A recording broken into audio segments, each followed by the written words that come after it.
Halo, Assalamualaikum warahmatullahi wabarakatuh. Sebelumnya, perkenalkan saya Monica Octavia dengan NIM 23046020. Nah, di sini kita akan membahas tentang pendudukan Jepang di Indonesia. Nah, yang pertama kita akan masuk pada latar belakang kedatangan Jepang ke Indonesia.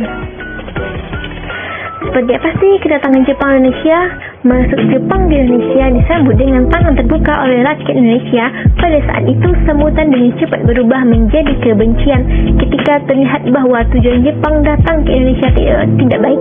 Perlakuan Jepang terhadap Indonesia yang kejam, bengis dan tidak konsisten pada akhirnya membuat rakyat Indonesia membangkang dan melawan. Bahwa Jepang selalu bersikap dingin terhadap rakyat Indonesia, kemudian mencari titik temu untuk mengejar tujuannya mencerahkan Indonesia. Dengan begitu Jepang menjalankan misinya menggunakan sistem pemerintahan militer dan kebijakannya untuk mendapatkan simpati kepada bangsa Indonesia. Nah, selanjutnya kita akan masuk kepada sistem pemerintahan Jepang di Indonesia terbagi menjadi dua. Yang pertama, pemerintahan militer Angkatan Darat. Pemerintahan militer Angkatan Darat Tentara ke-25 untuk Sumatera dengan pusatnya di Bukit Tinggi, dan Tentara Angkatan Darat Tentara ke-26 untuk Jawa dan Madura dengan pusatnya di Jakarta. Nah, selanjutnya pemerintahan militer Angkatan Laut. Pemerintahan militer Angkatan Laut atau Armada Selatan kedua untuk daerah yang meliputi Sulawesi, Borneo, dan Maluku dengan pusatnya di Makassar.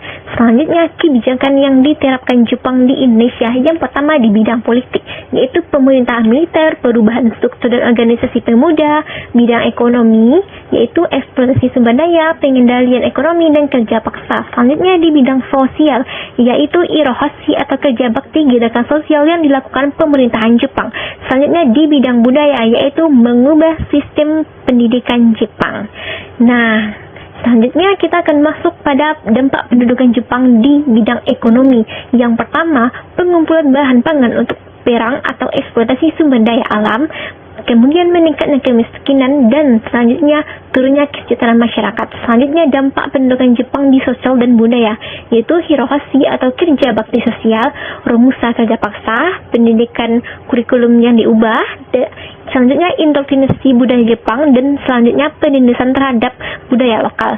Selanjutnya dampak pendudukan Jepang di bidang politik. Yang pertama, pemerintahan militer. Yang kedua, perubahan struktur dan pembentukan organisasi pemuda.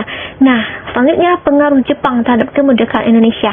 Jepang memainkan peran penting dalam mendorong semangat kemerdekaan Indonesia melalui berbagai janji dan langkah-langkah politik selama masa pendudukan. Nah, yang pertama kita akan masuk pada tahun 1945 Maret, yaitu pembentukan PBU-PKI oleh Jepang untuk merancang dasar negara Indonesia. Nah, selanjutnya pada tahun 1945, 29 Mei sampai 1 Juni, yaitu sidang BPUPKI yang dipimpin oleh Insinyur Soekarno untuk membahas dasar negara di mana proklamasi diusulkan. Selanjutnya tahun 1945, 17 Agustus, proklamasi kemerdekaan Indonesia dibacakan oleh Soekarno di Penyangsaan Timur, menandai berdirinya negara Indonesia. Selanjutnya kita akan membahas pada kesimpulan atau penutup pada materi kita, yaitu pendudukan Jepang di Indonesia memiliki dampak yang mendalam di berbagai aspek kehidupan masyarakat. Hal ini menciptakan perubahan yang signifikan, mempersiapkan jalan bagi kemerdekaan Indonesia dan yang diperjuangkan setelah perang. Nah, mungkin sekian pada pembahasan kita tentang pendudukan Jepang di Indonesia. Saya Monica Octavia. Saya akhiri dengan Assalamualaikum warahmatullahi wabarakatuh. See you and bye-bye.